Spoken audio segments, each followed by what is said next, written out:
नमस्कार प्रणाम। हम शालिनी तिवारी रौरा लोग के बीच एगो खूब सुंदर बेटी के बियाह के गीत लेके आइल बनी। ओकरा के देखी जा, सुनी जा, अच्छा लगे तो कमेंट करके बताए जा कि कैसन लागल। आ लाइक सब्सक्राइब जरूर करब जा, शेयर भी कर देव जा।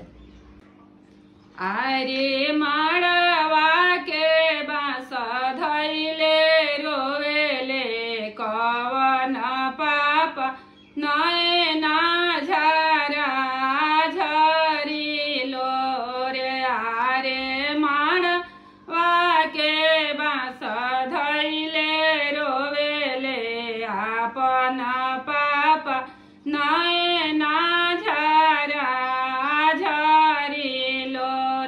नैना झरा झरी लोर। आरे ई धियावा हम के करा परसहु पब के ई करी है प्रतिपाल।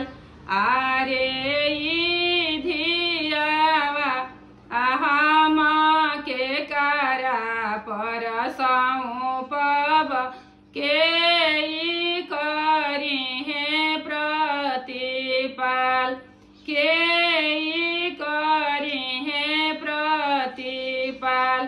आरे चौका पर बैठल बोलेले कवन दुल्हा ससुर जी से अरज हमार।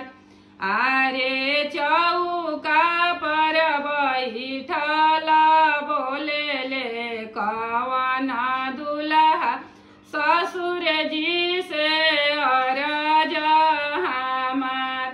आरे ई धियावा ससुर हमारा परसहु पबि हम ही करबी प्रतिपाल। आरे ई धियावा ससुर हमारे परसहु पबि हम ही करबी प्रतिपाल। आरे माड़वा के बांस धइले रोवेले कवन भैया नैना झरा झरी लोर। नैना झरा झरी लोर।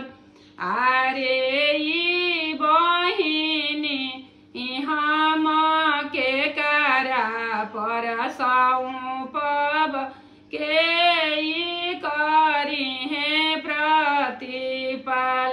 के ई करी है प्रतिपाल। आरे चौका पर बैठल बोलेले कवन दुल्हा सारावा से अरज हमार। सारावा से अरज हमार। आरे ई बहिनी सरवा हमारा परसहु हम ही करबी प्रतिपाल। आरे ई बहिनी सरवा हमारा परसहु हम ही करबी प्रतिपाल। हम ही करबी प्रतिपाल।